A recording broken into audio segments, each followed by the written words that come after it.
Pencarian korban banjir bandang di Ternate, Maluku Utara terus dilakukan. Hingga kini tercatat 13 orang meninggal dunia akibat terseret dan tertimbun material banjir.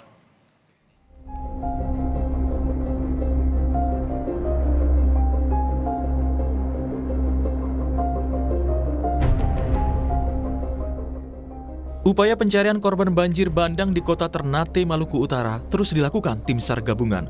Meski sempat diguyur hujan di lokasi banjir bandang, tapi pencarian korban tetap dilanjutkan.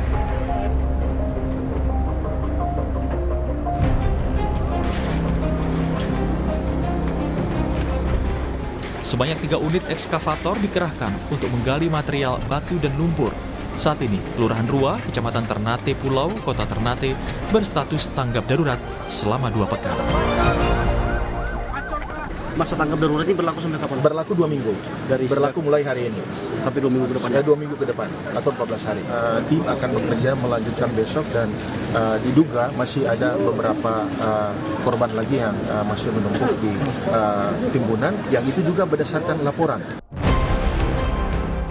Banjir bandang melanda permukiman warga di Kelurahan Rua, Kota Ternate, Maluku Utara pada Minggu pagi. Hujan deras yang melanda sejak Sabtu membuat aliran kali mati jebol dan menerjang permukiman warga. Menurut data BNPB dan tim SAR, 13 orang tewas akibat terseret dan tertimbun material banjir. Selain korban tewas, puluhan rumah warga juga mengalami kerusakan akibat banjir bandang. Hujan besar, jadi sekitar jam 4 lewat, ya masyarakat lapor bahwa telah terjadi banjir besar yang mengakibatkan ada beberapa rumah, ada sekitar kurang lebih 10, sama korban yang sementara kita dapat, jenazahnya sementara 5. Ini ada kemungkinan penambahan korban, Pak? Ya, mungkin karena masih banyak yang masih ketimbun di dalam. Tim SAR gabungan terus melakukan pencarian korban banjir bandang dengan menggunakan alat berat. Proses evakuasi sedikit terhambat karena material pasir dan lumpur yang cukup tebal di area terdampak.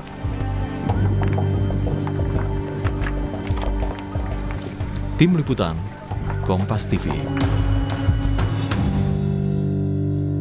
Dan untuk mengetahui informasi terkini, kita segera bergabung dengan jurnalis Kompas TV, ada Agus Supriyanto di Kota Ternate, Maluku Utara. Agus, selamat siang. Ini bagaimana perkembangan proses pencarian hingga hari ini? Apakah ada korban yang baru ditemukan pada siang hari ini, Agus? Ya, selamat siang, Ian dan saudara. Untuk pencarian di hari kedua ini, tim SAR gabungan membagi tim menjadi 3 regu. Di setiap regu itu ditempatkan di 3 sektor. Di sektor pertama itu terbagi juga ada sektor 1A, 1B, dan 1C hingga sektor 2 dan sektor 3. Pada sekitar pukul 10 lewat 5 menit tadi telah berhasil ditemukan satu lagi korban atas nama Ridwan Guna, jenis kelamin laki-laki berusia 45 tahun. Korban saat ini sudah dievakuasi dan dibawa langsung ke Puskesmas Jambula. Untuk selanjutnya,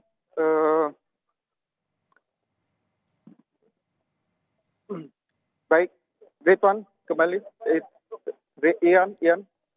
Ya. Berarti artinya ada penambahan korban yang baru saja ditemukan pada hari ini. Namun kita ketahui bahwa data sementara ini ada 14 tewas dan 5 orang hilang. Sesungguhnya apa saja kendala yang ditemukan di lapangan, Agus? Ya, benar Ian. Jadi untuk ditemukannya 1 orang korban tadi, berarti total keseluruhan adalah 14 orang korban meninggal dunia. Untuk kendala sendiri di lapangan, tim SAR gabungan cukup terkendala dengan adanya sedimen tanah dan pasir yang begitu dalam, sehingga petugas pun harus cukup berhati-hati untuk melakukan evakuasi. Ian. Ya. Kemudian juga yang menjadi pertanyaan, ini kan barusan sudah ada korban ditemukan, namun sebelumnya sudah ada korban 13 warga tewas. Apakah belasan warga yang ditemukan tewas ini sudah berhasil diidentifikasi? Untuk korban yang lainnya yang telah meninggal dunia, saat ini informasi yang kita peroleh, jenazahnya mereka telah diambil oleh pihak keluarga untuk dikebumikan. Iya. Kemudian Agus, bagaimana dengan warga lainnya di sekitar lokasi bencana? Apakah mereka mengungsi di sekitar ataukah ada posko-posko pengungsian yang memang ditempati oleh warga ini ataukah warga justru mengungsi di rumah sanak saudara mereka? Ya, tadi kita sempat konfirmasi ke BPBD Kota Ternate bahwa telah didirikan 2 posko. Yang satu adalah posko untuk evakuasi dan satunya lagi untuk posko pengungsian. Hingga pagi ini untuk di posko pengungsian di SMK Pelayaran sudah terdapat 33 KK, 120 jiwa. Ya, kemudian apakah apakah sudah ada dari warga pengungsi begitu mereka membutuhkan apa saja di posko pengungsian, Agus? Dari pagi tadi dari amatan kami warga terdampak datang ke posko untuk meminta sejumlah kebutuhan, di antaranya air mineral, beras, pakaian layak pakai dan mie instan. Warga juga membutuhkan adanya terpal, gula, pasir, kopi, minyak kelapa, dan teh yang akan digunakan untuk selamatan atau tahlilan untuk peringatan kematian para korban dari keluarga mereka.